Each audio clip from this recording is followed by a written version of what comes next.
Hello friends, नमस्कार। Neetu study हम में आपका बहुत बहुत स्वागत है। यदि आप Hindi TGT PGT LT grade D triple SSB BPSC आदि विभिन्न परीक्षाओं की तैयारी कर रहे हैं तो यह आपके लिए इम्पॉर्टेंट प्रश्नों की सीरीज है। यह घटना चक्र TGT PGT net Hindi solve question paper है। प्लीज़ फ्रेंड वीडियो को लाइक शेयर सब्सक्राइब कीजिएगा। चलिए क्वेश्चन देखते हैं। बीसल देव रासो की रचना नरपत नाल ने 1155 ईस्वी में की थी। बीसल देव रासो आदिकाल की एक श्रेष्ठ काव्य कृति है। बीसल देव रासो की श्रृंगार परंपरा का आदिकाल में ही अंत नहीं हो जाता है। विद्यापति से होती हुई यह परंपरा भक्ति काल में प्रेमाख्यानक काव्यों तक पहुंची, कृष्ण भक्तों को भी प्रभावित किया और रीति काल में जाकर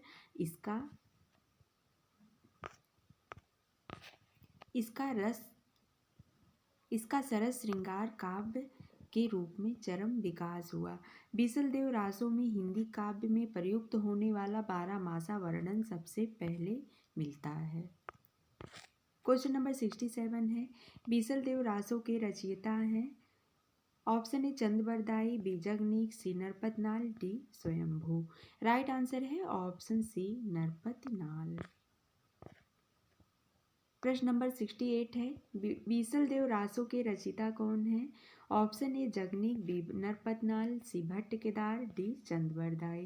राइट आंसर है option B Narpatnal. Question number 69 है, निम्नलिखित रासो ग्रंथों में कौन सा काव्य एक प्रेम काव्य या श्रृंगार काव्य है? Option A Bisal Dev Raso, B Parmal Raso, C Prithviraj Raso, D Jai Mayank Jas Chandrika.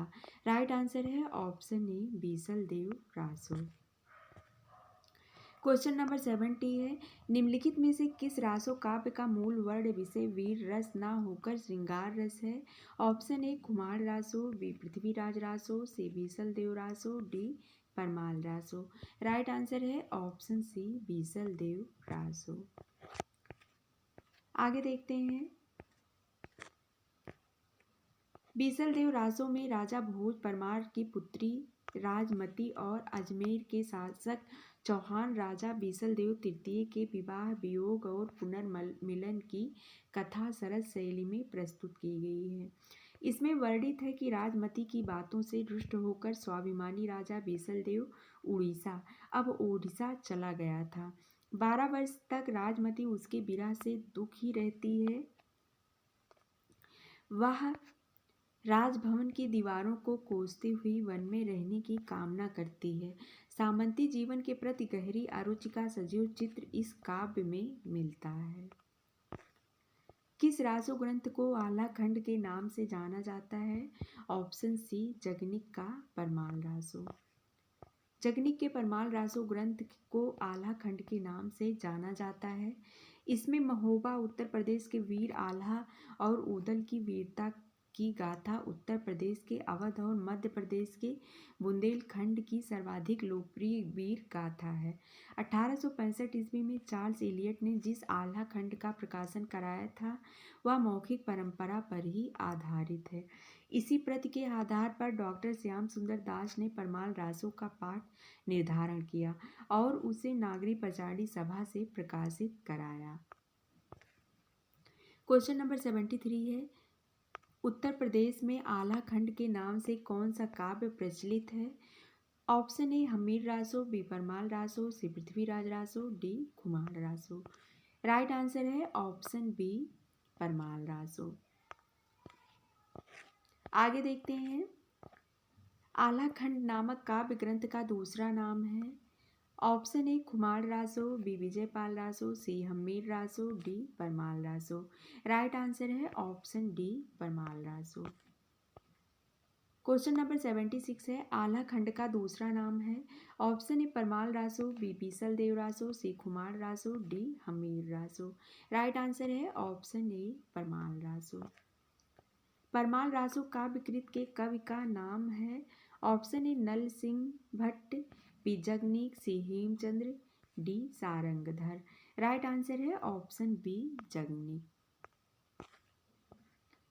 Question number 78 है, आल्हा और ऊदल नामक दो वीर सरदारों की वीरतापूर्ण लड़ाइयों का वर्णन मिलता है। ऑप्शन ए परमाल रासों में, बी पृथ्वीराज रासों में, सी कुमार रासों में, डी हम्मीर रासों में।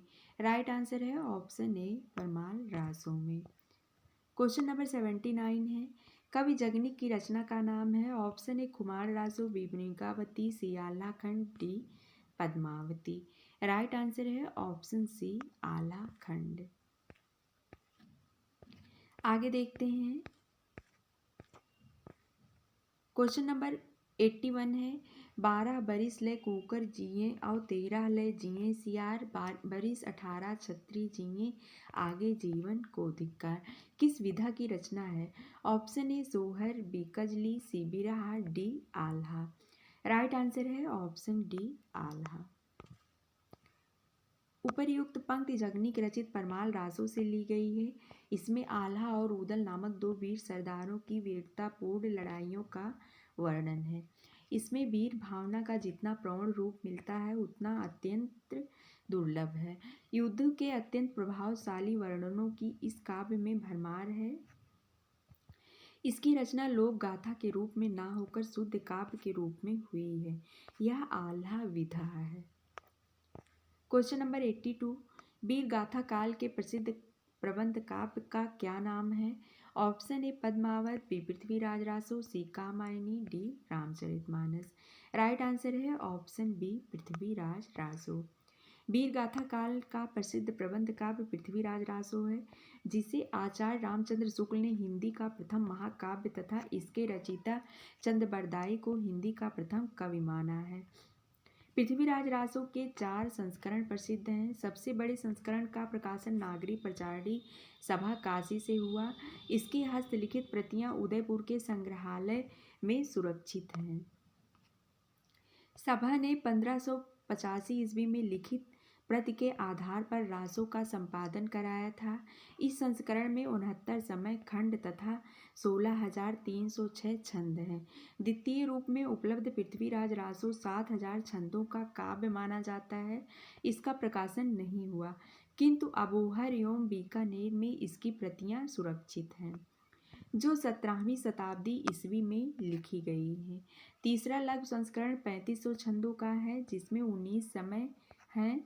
इस संस्करण की हस्तलिखित प्रतियां भी बीकानेर में सुरक्षित हैं। चौथा संस्करण सबसे छोटा है, जिसमें केवल 1300 छंद हैं।